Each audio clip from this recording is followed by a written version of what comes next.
Good afternoon. I'm Shannon Williams, Chief Executive Officer at the Home Furnishings Association. And today we have a great webinar planned. It is Master the Role of the Retail Sales Manager. And we're hoping that today we have some good takeaways. We're going to talk a little bit about balancing priorities between sales and teams and operations, talking about a little bit of how do you find and build a sales team? How do you build a high-performing team? And, what's the difference between the actual management of a sales team and leadership of a sales team, and how do you build those essential skills?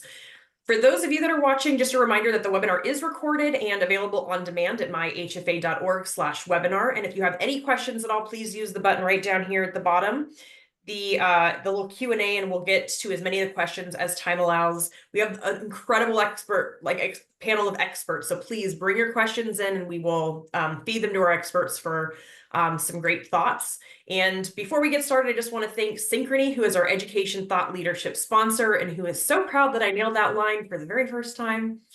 All right, so let's jump into our panel of today's experts. He's off camera because technology, but we have Joshua Ortiz, who is the sales director at NFM, which is the one of the largest furniture stores down in the Colony, Texas. He's been there for more than 9 years, and he's had many, many roles of increasing responsibility. And he started off as a floor manager. He's now a general sales manager. And of course, NFM is a top 100 company that's part of Warren Buffett's Berkshire Hathaway family of companies. And we also have Mary Holzer, who is a sales manager of Interiors Home, Inc. And she is both the showroom and sales manager, and they were HFA's 2020 Retailer of the Year, based in Lancaster, Pennsylvania. And Mary is passionate about training and incorporating the sales process daily into her team's coaching. And we have Lorri Kelley, who is the owner of Lorri Kelley Advisors and has spent 25 years in our industry in various executive and marketing and C-level positions at some of the most renowned companies within our industry on both the manufacturing side and the service providing side, and extremely passionate about helping retailers and businesses achieve business excellence, and hosts a sales manager performance group for home furnishings professionals as part of a coaching program that she runs. And then we also have Jody Sievert, who is the owner of Onyx One. And Jody has spent a lot of time since 1979 back in the home furnishings and interior design industry. And the clients that she works with consistently achieve double-digit increases in sales revenue and performance. Things like average sales close ratios and sales per guest, because Jody teaches retailers how to have intentional conversations that harness the power of relational skills to create a positive outcome. So we're excited. We have an incredible group today. So let's just jump right into it. Today is about the sales manager.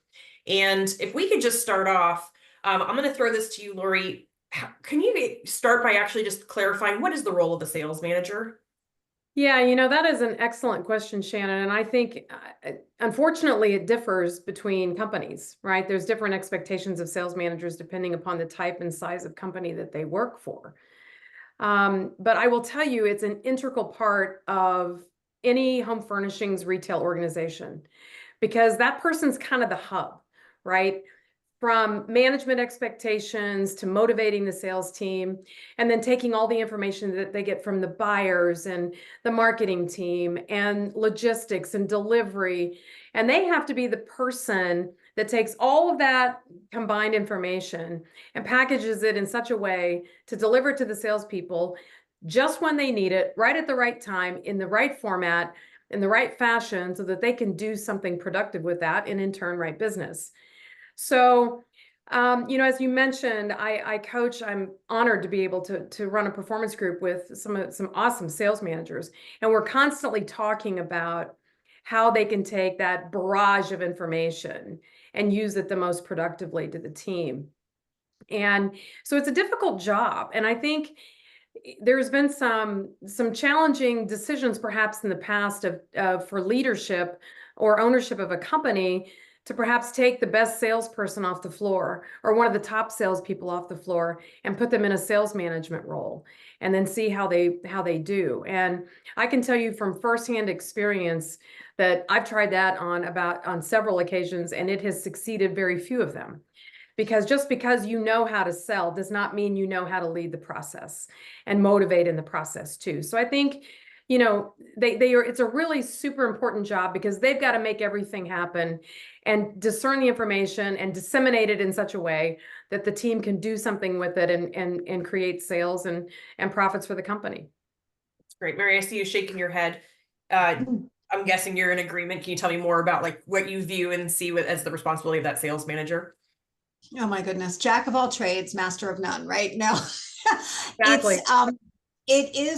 it's critical. Absolutely everything that Lori's addressing is the successful sales manager knows how to take all that information that's coming at them from every one of those avenues and narrow it down to what's information critical for the mission. So if it's something product related, what's the most important thing that the team needs to get in the least amount of information so that they can absorb it and move and sell with it. So we do absolutely get a lot put at us, and that's not like a victim type of statement, but the biggest, most successful part of our job is being able to disseminate information and be able to get it down to its most basic component to feed it to the team so that they can move with it. And how do you do that? What's the secret sauce to do it? I don't have a good answer for that one. I wish there was, because it does come with practice. Sometimes, it's trial and error a little bit when you see the reaction you get from your team based on X amount of information you provide. And if they stumble with it, you have to realize and understand and look first at yourself. I didn't get the result I wanted. So how do I change that and pivot so that I'm going to turn around and get the result I need and help them be the most effective that they can be? Thank you for that. Hey, Josh, if you can hear me, what do you see as like a main difference? Do you see the same responsibilities at a large organization like NFM with that sales manager? How does that look different within a larger retailer, larger sales floor? Yeah, I think we see a lot of similarities as that of a smaller organization. The sales manager is asked to wear lots of different hats: sales coaching, customer service, operational management, market analysis. I mean, it goes on and on and on. But I think the big thing in terms of leading so many people, like in our organization, is we really put a big focus on that authentic human leadership. So sales, driving sales and sales coaching is a big part of it. But when you're managing, 15 to 20 people in a department of, maybe 100, that authentic human leadership, being able to communicate effectively, being able to sell salespeople on vision and strategy is really the key in what we look for from out of our sales managers. So I think in order to be an effective sales manager in any business, you have to be adaptable. And if you really just focus on being a good people leader and find ways to grow your business, then you're going to be successful. I love that you honed in on kind of two elements of this, which is vision and strategy. I like to separate those as leadership and management. Jody, with your career working to help people increase, can you talk a little bit about what the difference between a sales leader and a sales manager is? I will do my best. I think that what Josh touched on in terms of identifying I think the primary role of a sales manager is to drive new business. And I think that some of the things that Josh mentioned were the things that get in the way of doing that, where they become senior customer service people. They take on areas that are either not being led by someone else, and so they glom into theirs. But I think that when I look at organizations that where sales leadership, that from the owner down, that they take the culture of the company, and I know that that's a word that gets thrown around a lot, and so its meaning might get sort of watered down. But the culture of the organization, this is a sales-driven organization. It's customer-focused, where they understand the difference between the customer experience at retail and how much better it can be than doing it from your sofa. And so they take it in a masterful way. So sales leadership starts at the top and is partnership with the management up. And then what they can bring to as examples of that leadership. I know that we say that again, lead by example, but the clarity from leadership of the messages that are getting driven, the same messages that are getting used in marketing, that what are the messages of what the experience is, the experience to work there, the experience to prosper there, the experience to shop there, Like that's where I think leadership is is delivering on the vision of the organization and the culture of the organization, and sales management is how you do that to drive new business. Yeah, I'd say that. That's a great concept. So I'm imagining the people that are tuning in are in one of two positions. They are either a business owner, business manager that have a sales manager that they're looking at and saying, how do I help this person improve? Or they are a business manager or like a sales manager themselves, and they're looking at it like, with everything I've got going on, how do I become a better sales manager? So if we could separate those two pieces, if I'm a business owner or a business leader and I have a sales manager, if we can walk through maybe expectations, pitfalls, things that can hold that owner back in their decision making or support of a sales manager, can we just start there by putting on the owner hat or that senior leader hat and really thinking about our sales manager, and talking about some of the misconceptions and pitfalls that really can stifle the success they might experience. Lorri, I saw you shaking your head. Would you mind starting with that one? Yeah, sure, of course. And I think it's interesting, you know, when you think about a leader versus a manager, it's really strategy versus an executor, right? Because leadership really is about strategy and vision, and there's a lot of different ways to approach that.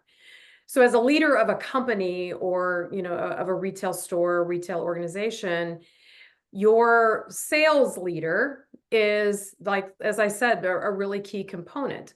And as Josh was mentioning, there's lots of different types of, you know, skill set and abilities that you need to have. But I'll tell you, the one thing that you got to have more than anything else, in my opinion, besides product knowledge and, you know, good, you know, personality skills or whatever, is you're a psychiatrist. Because so many as salespeople come into an organization and they're all over the place, and maybe personal things that are happening, or maybe something happened on the floor or whatever. So, you know, you have to be able to play to that personal side and handle those human issues as well as the day-to-day running of the business. And to be honest, Shannon, I think the sales leaders need that from the owners and the managers, or the, you know, the people that are running the organization. They need to know that they're supported. They need to know that that the leader has their back. So much of the time, a sales leader, you know, what I've heard from them is sometimes they have to decipher exactly what they're being told and what do they need to execute to, right? So communication. I mean, I cannot stress that enough. Where I see breakdowns in relationships or breakdowns in processes in a store, it's because nobody's talking. And they're not talking to the level to where anybody can execute from it. Maybe this person knows a little bit of information, that person knows, but we haven't discussed it as a group. And one of the things that I think that we don't spend enough amount of time on in whatever role is in one-on-one conversations. So I think from a leader's perspective or an owner's perspective, that direct line of communication and expectations to my sales leader is going to be what I spend the most time on. Because expectations need to be clear. What their roles and responsibilities are need to be clear. There's so many times that sales leaders have no idea exactly what they're held accountable for. They jump in and help with certain things that perhaps aren't their, you know, main level of responsibility, mainly because they don't know. And so for me, Shannon, it is, how effective are we in partnering with the sales leader as ownership to make sure that they're clear on what's expected and supported in the efforts that they take forward? What does support look like? Mary, you want to answer that?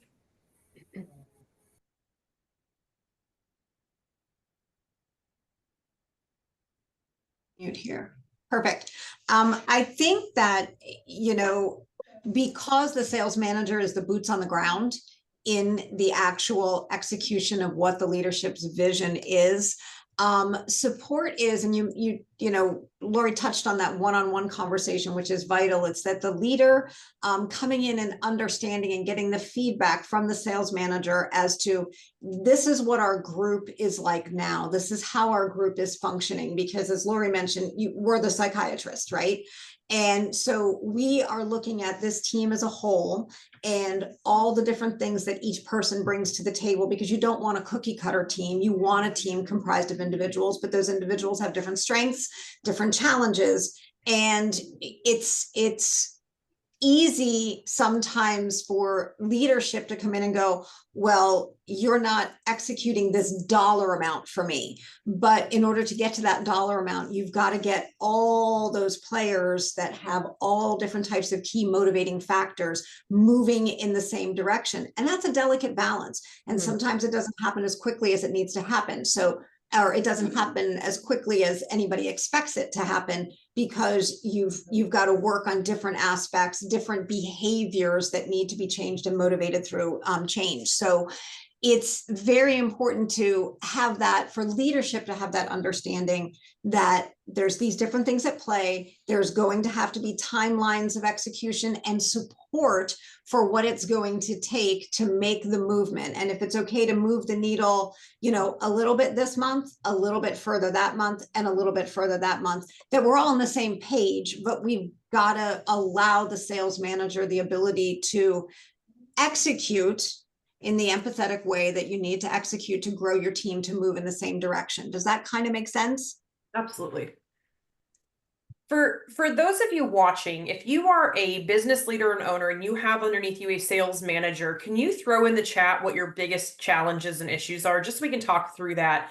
And, you know, one of the things that I thought was really interesting, the question that came in on registration, was somebody had asked,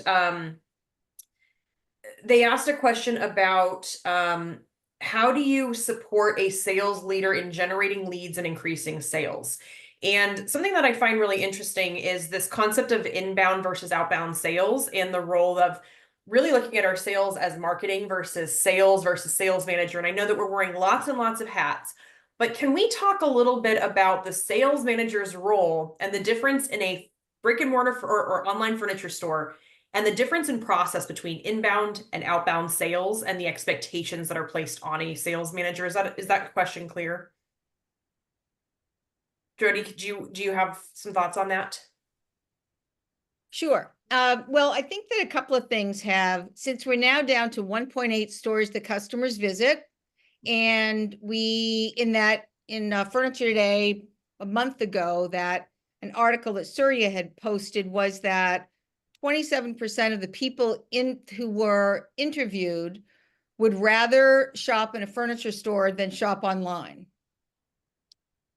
Furniture Today last week posted the top retailers. 1 is Amazon and 2 is Wayfair. So we're losing the ground that we've had in terms of incoming opportunities. So I think first thing first, capitalize on the incoming opportunities that you have. Because one of the things that I find that happens is that outreach, although I believe that we need to be doing outreach to drive new business, especially the easy ones, like driving business after delivery, calling after delivery as a sales call versus a service call to check on how the furniture delivery went. But I think that when we look at are we closing and doing the most that we can do with the opportunities that we have coming into the store? We have fewer of them. So to develop the skills to cultivate an existing database, there are only a couple of people on a team that actually want to take podium calls. Everyone else thinks they're a waste of time and treats them like that. And so that's the results that they get with it. So I think that there's a lot of stuff that's currently in play that's not being fully realized. And I'm with you. I think that we need to post on social media. I think that we need to do reels. I think we need to do all that stuff. But we also need to take care of the customers that walked in the door, who are here to buy. And if someone's got a 25% close ratio. So I think that let's do the immediate meat and potato stuff, as well as while we're building our skills to be able to do outreach and marketing activities, networking, and that kind of stuff within our community and within our database. Joshua, I don't want to forget about you because you're off camera. Do you have anything to add to that?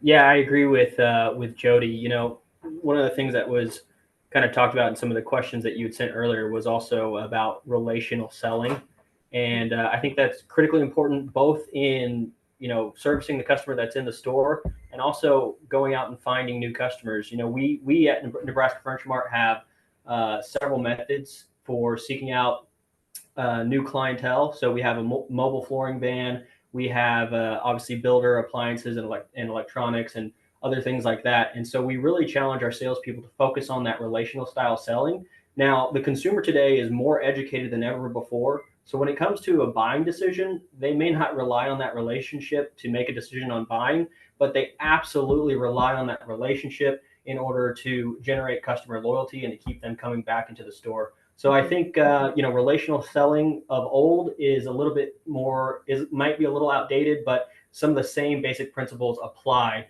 even today when the customer is a lot more educated and does a lot of their shopping online, to Jody's point. I appreciate that. We met with some of our economists and data partners earlier last week out at our event, and one of the things we were talking about is, the industry is not seeing a significant decrease in wallet share for the dollars coming in, but when we do talk about Amazon and Wayfair, they're taking the low end customer, and so I think the challenge is not that we're your mid to high end dealer or retailer is not competing with an Amazon or Wayfair, but what they are competing with is the brick and mortar locations that have things like accessory buys or things that help and support the drive of traffic. But the economic report was really the future as we look at the Amazons and the Wayfairs of the world.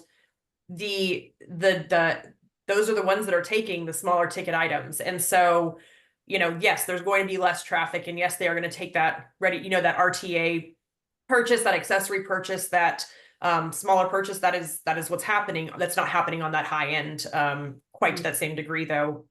Please, Jody. Restoration Hardware is on that list too, and they're not low end. So I think that when we really need to look at what the two biggest reasons that people come into a store are to see it and to sit on it. The two reasons. And so if we're not making the customer experience better than sitting on the sofa to purchase, they're going to sit on the sofa to purchase, whatever it is. So I posted a thing to some of my people last week. Quince, I'm always wearing Quince clothes. Quince linen, cashmere, they sent out as a newsletter a $2,000 top grain leather sofa. $2,000, free delivery. Now they're appealing to people who are buying their clothing and their sheets. So I think that it's a very interesting world out there of people that are going after the business that we may not be taking as seriously as we need to take it when they're in the store. I think so. You go ahead. I'm sorry. No, I was going to say that, I think it's so critical, the relational aspect of building the customer loyalty and taking advantage of the people that come through the door, even when the door swings slow. I think one of the battles that sales managers fight is a team that, you can sometimes have a team that sits back and says, well, what's the company driving through my door? How is their marketing helping to bring anybody through the door? And when what they're getting through the door, they're not doing enough with in order to take the customer out of the market any further. And challenging people that challenging your sales team that it's not about how easy the sale should be for you. If you want to build that quality sale, you've got to build that relationship with the customer so that a lot of our customers first visit us online to take a look and see what we have, and it piques their interest and it drives them into our location. And our job is to stop them from feeling like they have to go anywhere else, or if they still end up going somewhere else, that they're going to remember the experience that they had with us, and we built enough of a rapport to bring them back and close that deal through what may necessarily have to be that outbound follow-up call. So the beauty of a true relational sales execution will always, to me, remain 100% critical to the overall success of the brick and mortar furniture stores. We can't put it by the wayside. We can't discount the value of it. Josh, did you have anything you wanted to add?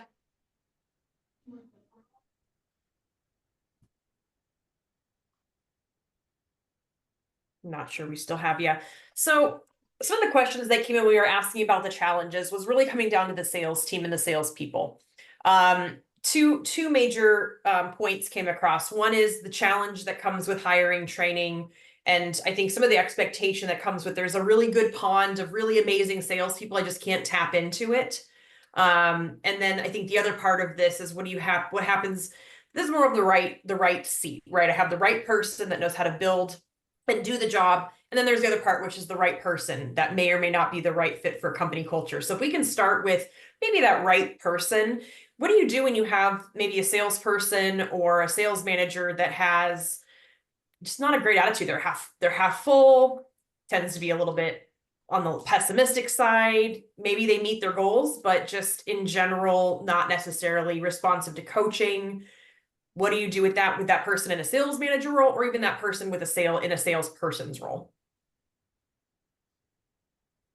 I'll be glad to take that. I think, I honestly think that attitude is almost everything.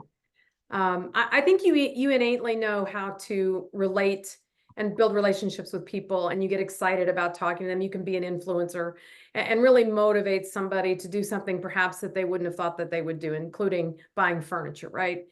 But that comes from a place of really a positive mindset. So it's been my experience that if I'm dealing with anyone virtually in any role, I know we're talking about sales roles at this point, but if the attitude is a problem, then the person is a problem. So I think that's the first thing. I go back to Shannon when we're talking about finding and recruiting and finding and keeping people. This is a question I get all the time, is how do we find the right people? And then how do we, bring them into the organization to where they're going to be successful and they want to stay? And I think a lot of it comes down to, I think we look to people with furniture experience or interior design experience or whatever. And I just think now you have to broaden your horizons a little bit and look for great people with great attitudes and great personalities. That could be a great server, right? Or you could go to your favorite clothing store, maybe somebody you go in and they make you feel good about being there, and they say all the right things, and you just like to be around these people. So if you start with that and broaden the horizons on, how to find those people. And then I would tell you that the second big misstep that I've seen happening is improper onboarding. I mean, I know that intuitively how to sell if you can sell. That's just how you're wired. What you sell can be learned. But how to sell and understanding the selling process, that comes as part of your personality. So I'm less concerned about the product knowledge and all of the store policies and procedures and whatever. Does the person have the right mindset, right? And then what are we doing when we get them there? Every person should have a 30, 60, 90-day plan of things that need to be accomplished, whether that's, and setting the right expectations. Part two of that would be, I believe in my experience in working with all kinds of furniture retailers all over the country, is that we don't dig into the selling process enough. We really don't. The first step in the selling process is prospecting. How are we, wanting to get customers? And that goes back to what we were talking about. Are you waiting for the door to open, or are you doing something to, instigate the business in building those relationships and contacts? But the process itself is so important. We tend to, as furniture retailers, go into product knowledge. We got to make sure you know how to sell this. We got to be able to write this ticket. You got to be able to enter the ticket. You got to be able to, not make these mistakes and whatever. Whereas we don't spend enough time teaching them to be better at moving the customer along in the step while giving them a wonderful experience like we've all been talking about. So if we could have a little bit of an attitude shift into that, it requires more time and patience, right? I mean, you got to invest in these people. But when you do that, the results are amazing. I've seen it happen. But, that communication, positive reinforcement, and making sure when a new salesperson starts on your floor, you give them a wonderful experience. So they'll turn around and give your customer a wonderful experience. But sometimes we don't put that priority in place. It's an extremely valuable point. Mary, I see you shaking your head. Absolutely. I just think it 100% in going back to the beginning of what Lorri said, which is about hiring for the mindset. That's huge.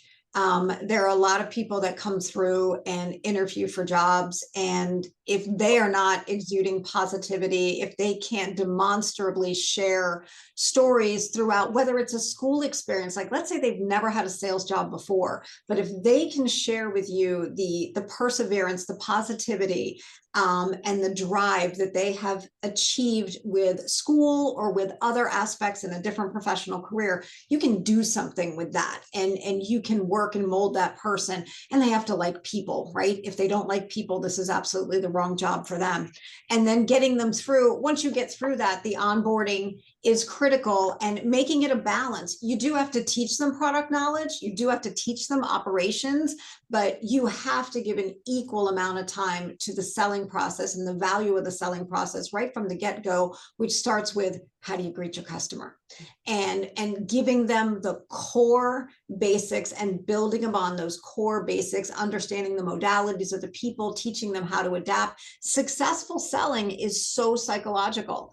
And if you don't respect the process and be able to teach that to somebody new coming in, or somebody who may have been selling for another retailer before, but they've never been taught those core basics on how to maximize the interpersonal relationship, they're going to fail. And as a sales manager, you need to be like locked arms with these new people, providing them the resources that they need to have that even balance. You've got product, you've got ops, you've got process, and leveling it out day by day, that they're learning a little bit of each thing so that they become a well-rounded individual, so that when you role play, they're going to be ready to go. It is 100% mission critical. Mhm. What do you, Joshua, are you still with us?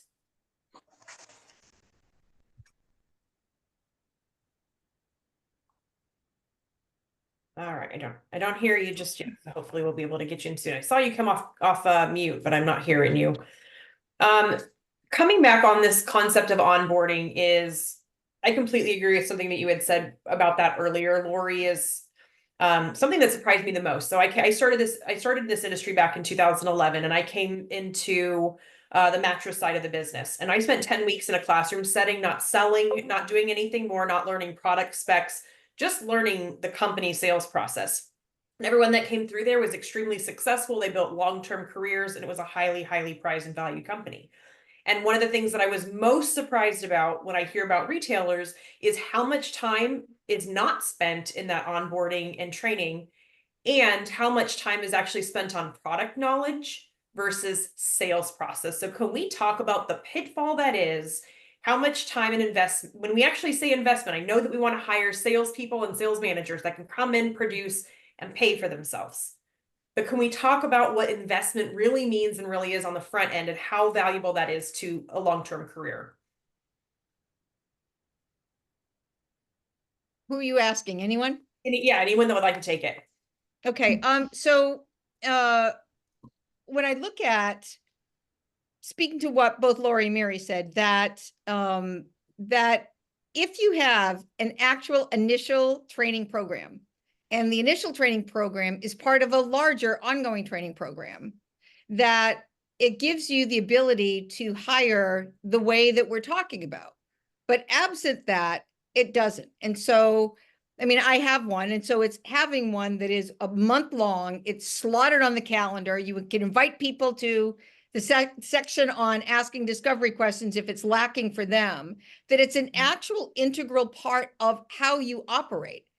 And then the ability for the presenters, whether it's a senior, a lead salesperson, whether it's one of the owners, whether it's the sales manager, to actually be presenting the elements of that program that is one of their strengths, things that they're really actually good at, with a certain level of format that that is consistent. I have a master's in education with a concentration in adult learning, and that is, teaching kids is not the same as teaching adults. And so to understand how people learn, so that you can have them practice it, you can have that, you can be the example of it, you can demonstrate with it. I can't tell you how many sales managers don't practice on the floor with their people to say, okay, so Shannon, play with me. I'll be the salesperson, you be the customer, then we'll switch.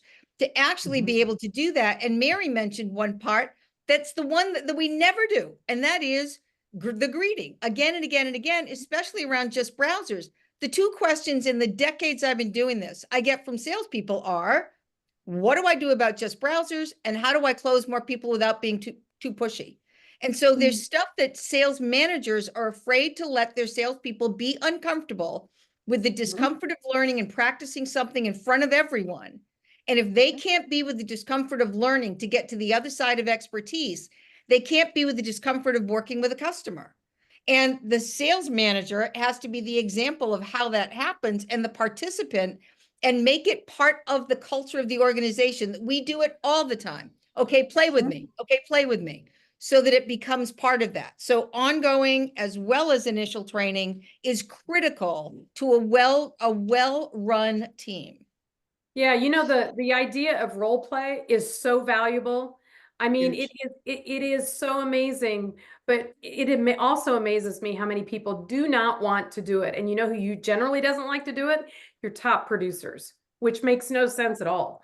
But that idea to be able to work out and you know, switch roles and I'll sell, you sell, whatever is just so critical. And yet we don't do it. And it's just so very important. So I love that. And a lot of sales managers are afraid to ask their salespeople to put themselves out there to do it because they don't want to look stupid. I mean, let's face it, when you're selling to a customer, if you make a misstep or say a few things, they're probably not going to know. Your peers, they're totally going to know. So if you're not comfortable doing it in front of your peers, chances are you won't be as successful doing it with a customer. Well, part of the challenge is that we've got salespeople that sell the sales manager on what they don't want to do more than they sell the customer and what they came for.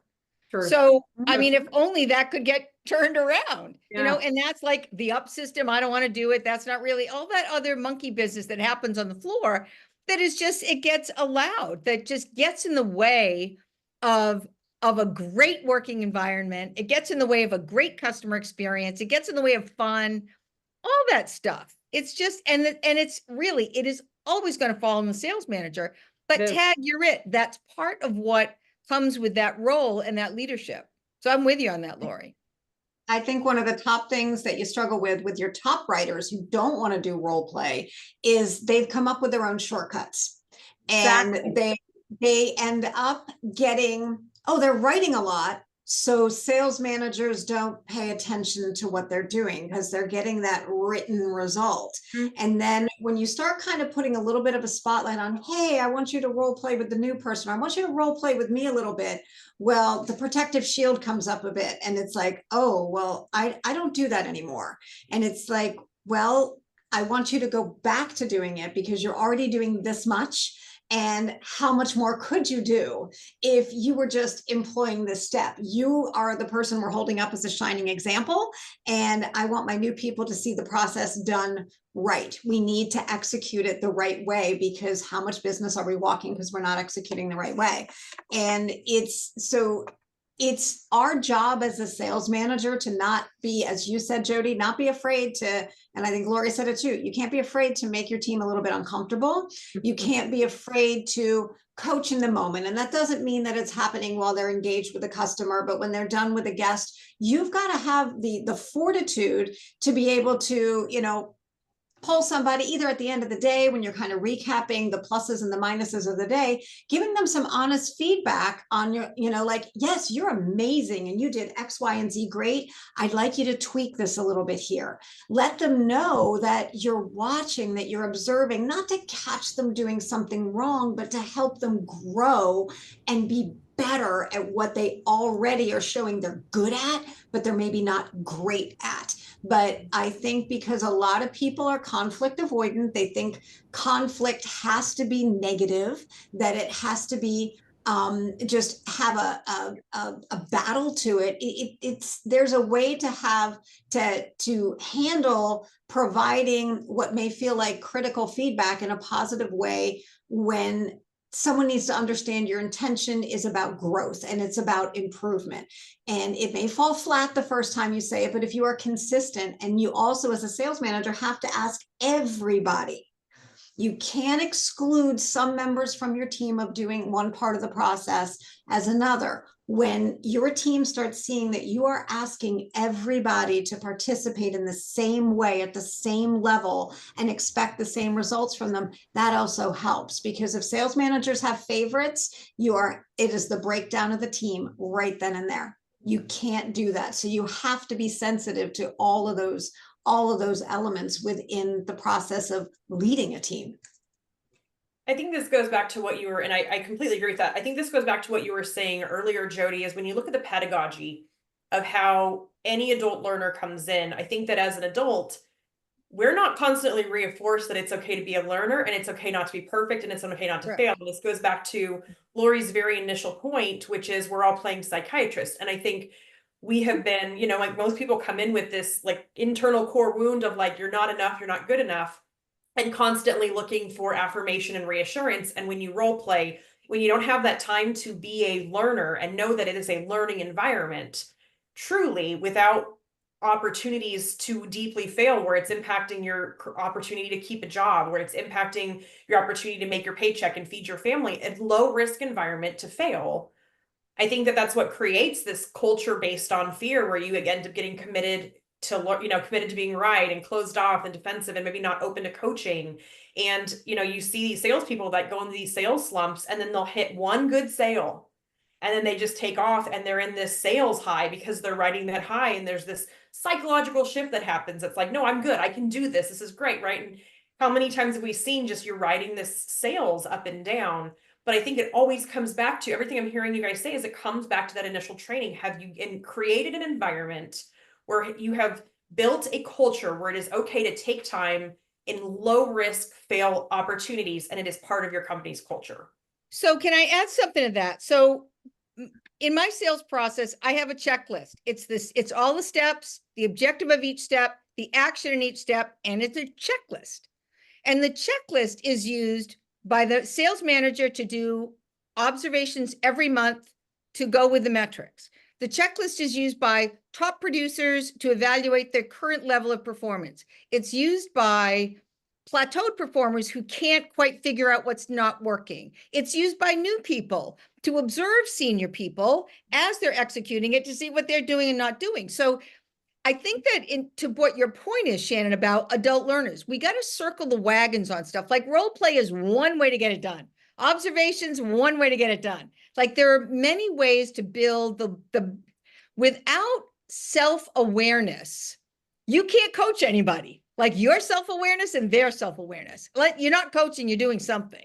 And so it builds self-awareness, which we need to be able to coach people to have them assess what their current level of performance is, and to be able to separate the person from the performance, like all elite performers, and separate them so that we can talk about it objectively and take the actual steps to improve performance where it needs to be improved. It's a really great point. One of the questions that came in, I remember looking at this saying, the question said accountability. I'm here to learn about accountability. Do you let a good salesperson go for not being able to sell protection or something minor, but they're good people? And I think this is one of the biggest sales manager conundrums. Do you take the toxic person that's a high salesperson, or do you take the phenomenal person that's an underperformer? And what does that do? And what are the repercussions of both of those systems? I'm going to throw this right back at you. So anybody that wants to answer. I don't want either of them. Yeah. Yeah. Can you guys hear me now? Yeah. Yeah. Yeah. Oh, I'm back on. All right. Sorry. Okay. Hey. Well, yeah, I'll go ahead and answer that question if you don't mind. I think, like Jody was about to say, you don't want either of them. You want someone who's a high performer and who is also a great teammate and does the right things for the customer. It's extremely important to focus on behaviors that lead to outcomes, and really how those behaviors not only get the results, but how they impact the team and how they impact customers. So you mentioned the example of someone who's not selling protection. I think first you have to determine, like we all do, what's a minimum acceptable standard. And then you have to get an understanding is, are they not meeting that expectation because they just aren't trying? They aren't listening to the coaching. They aren't trying to get better. If that is the case, then they need to be held accountable. But if they're meeting some minimum level of standard of performance, and they're great for our culture, and they are really trying to get better, then I think there's opportunity there to continue to work with that person. But what we found is that you can absolutely have top performers who are fantastic teammates. And that's really what we look for in our organization. Yeah, I totally agree with that. I think too, the sales leader really has got to put their coaching hat on and help that person, no matter those two differences of performance, and see what's possible to change. It kind of goes back to attitude. If either one of those examples, the person has the right attitude and wants to change, we all have our weaknesses, right? So I would say that before you just say, I agree, I wouldn't want either of them either. But I think there's an evolution and a process to get to that point where you decide what the ultimate destination is going to be for this particular person. But company culture is really important. And it comes back to the sales leader being able to wear a whole bunch of hats. As a leader, any kind of manager in any kind of a situation, it tends to be easier or comes to mind quicker that, oh, I got to deal with that problem. I got to tell them that they did this wrong. I got to, we think about those things first versus just saying, man, you had a great day. I observed you working with that customer or doing this or doing whatever. And I just want to tell you how much I appreciate that. And I will tell you that for whatever reason, we're very hesitant to think about that first.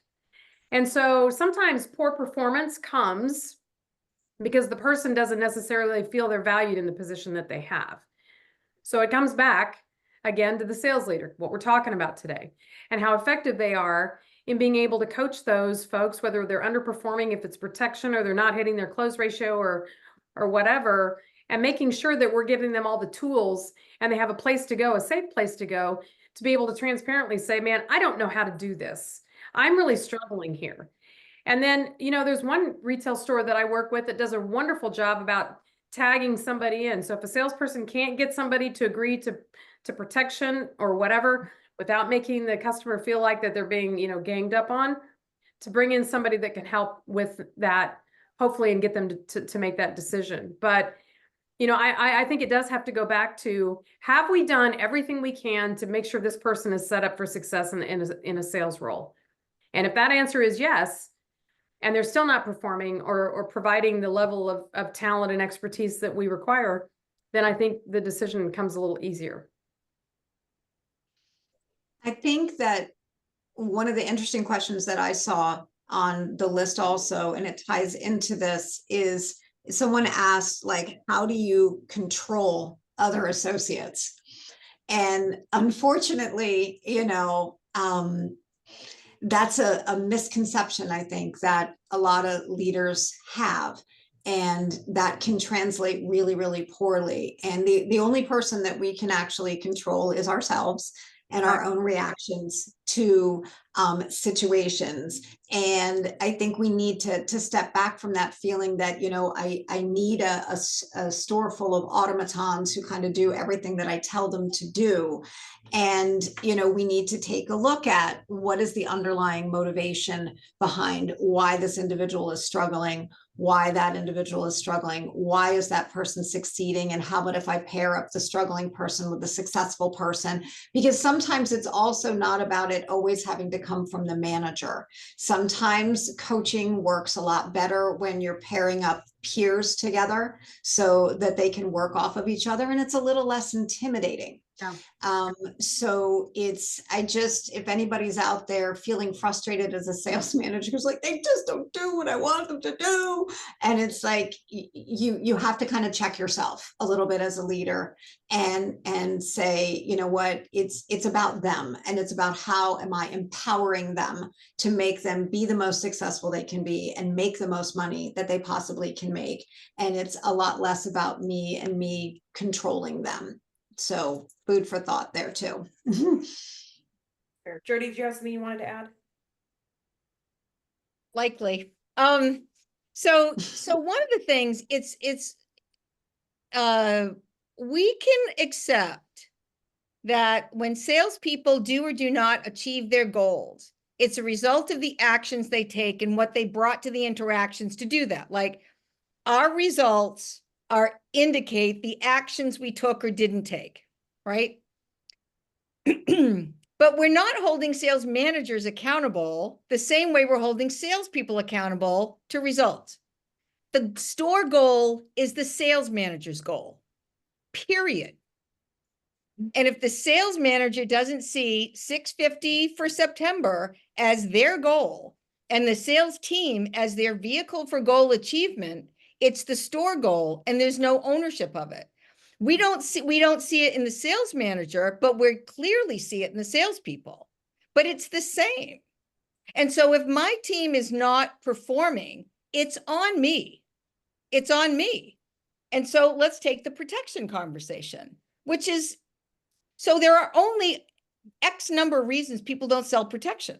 There's not a million, there's like 12. So have I looked at the reasons that that person isn't selling it?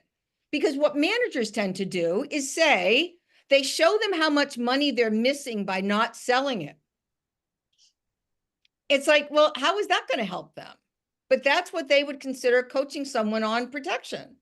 But if that person, are they checking in at the end of a sales interaction to say, great, is this the one you want? Are you taking care of the financing option? And of course, you're using protection, correct? Are they instructing the salespeople to be including protection in the price before they give it to them, before they give them the 12 months price? Are they doing that to help those are they slicing the learning into what someone can take and practice and implement? And that is on the sales manager. It's not on the salespeople. Good. Can we spend a little bit of time there and talk about training the trainer? So we talked a little bit about when you're onboarding and bringing in a new sales associate, how do you make sure your sales manager is sales manager ready? How do you ensure that they have the training capacity, the training skills, the coaching skills, the management skills? How would somebody get a new sales manager up and running?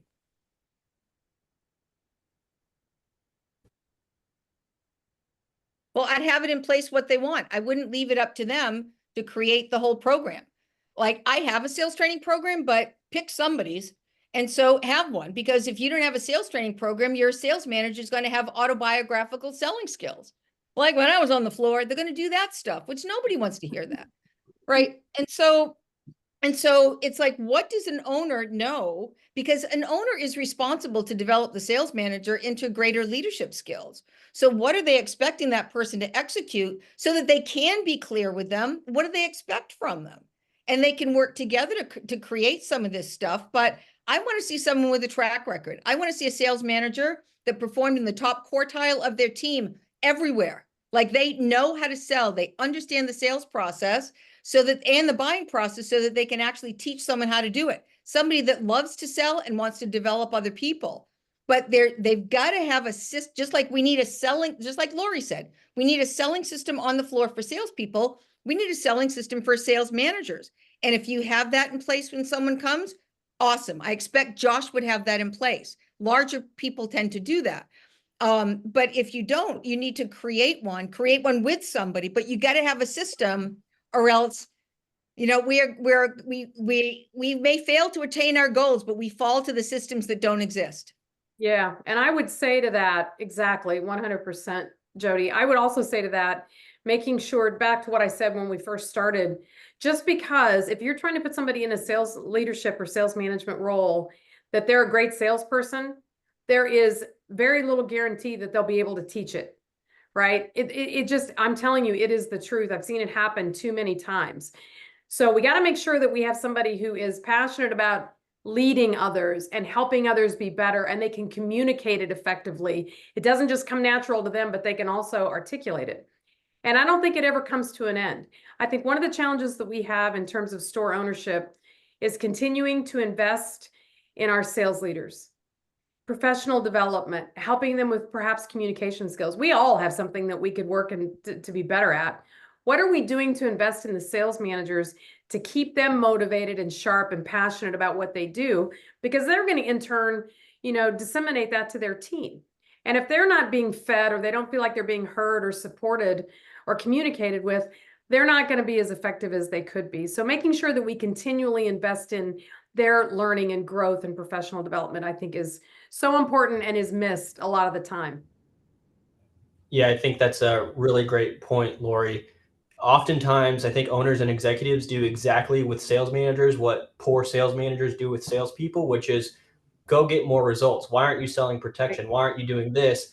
and they're not actually taking the time to spend with the sales manager. So, Jody's right. We have a fantastic training program for our sales leaders here at Nebraska Furniture Mart, but I think nothing can replace, the next level leader spending time with the sales manager.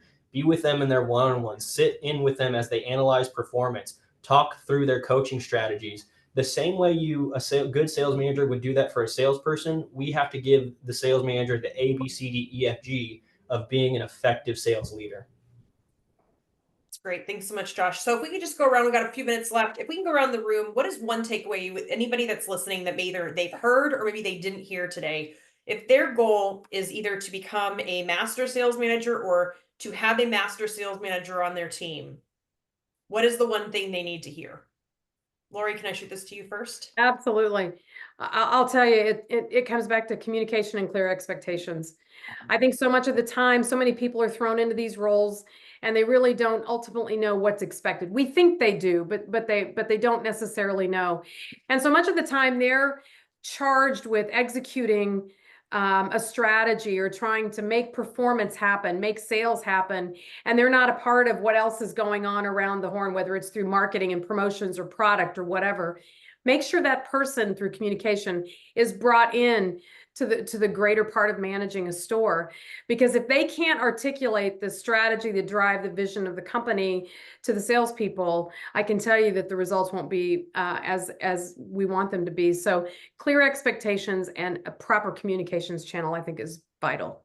Thank you for that. How about you, Mary? I would say, make sure that you, as a leader, that you're always inspecting what you expect. It's very important, the clear expectations, providing a sales manager with time and attention, but also paying attention and inspecting what you expect out of somebody. Don't just take the word for it. Get out there, get in the field, get in your showrooms, see what's going on, and make sure that your vision is actually being executed and communicating it. All right, Josh, what do you got? Yeah, just quickly, I think two things. One, if you're like an owner or executive, I think the big thing to set your sales manager up for success is to expose them to the business holistically.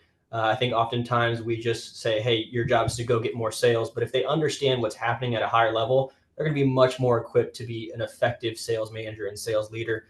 And then the other thing I would say, if you're a sales manager, your job is not to get results at all costs. How you get those results is just as important. And so building extremely strong relationships with your sales team and modeling the behaviors that you're looking for, being involved day in and day out, I think is extremely important. Again, it's not about managing the results. It's about managing the behaviors and inputs that lead to the outcomes. Thank you for that. How about you, Jody? Ditto, ditto, ditto, ditto. And I would say with that, don't burden the sales managers with things that are unnecessary for their job because there's no one else to do that. And that's that, because everything everyone said, I completely agree with. And that's where they get pulled in directions and get off track because of things that somebody else isn't doing, doesn't want to do, or it's quick, it's urgent, and somebody has to take care of it. That's really great insight. So just to recap some of the things that I heard today, first and foremost, there needs to be a system. There's a system for bringing people into the business, making sure they're oriented to the business, making sure that the sales manager has clear expectations of their role, their expectations, that they're not overburdened, that take away from their big job of selling and managing a sales team. And I think that's a great point out, because a lot of the questions were, how do we balance priorities between paperwork and operations? And what I'm hearing you say is get rid of that stuff. There's other people that can do admin work. A salesperson has a very unique and skill set. Let's utilize them for that. Make sure that they take ownership and understand the bigger part of the business, not just this very small niche of I'm here to create sales, but how they fit into the bigger picture. Model the relationships, let them be the model citizen for your company's culture, and find ways to evaluate. Don't settle, but create a systematic way to measure results, evaluate results, put people in situations, and know that starts at very top down. So there's a responsibility on the owner to really make sure that that salesperson and that sales manager is enabled, and it's their job to make sure their sales team is enabled. And so if we're having issues with the salesperson or the sales manager, it's time to look up before we look down. And so I hope that did I nail that? Did we get like all the recap points? Yay! Good. Excellent. Good. Job. Guys, great.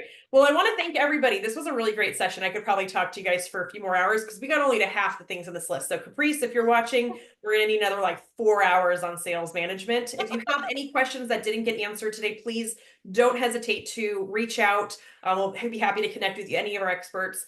Jody, Josh, Mary, Lori, thank you so much for joining us today. Again, these webinars are recorded and found on our website at myhfa.org/webinar, and we will look forward to seeing you guys next week. Until then, great sales.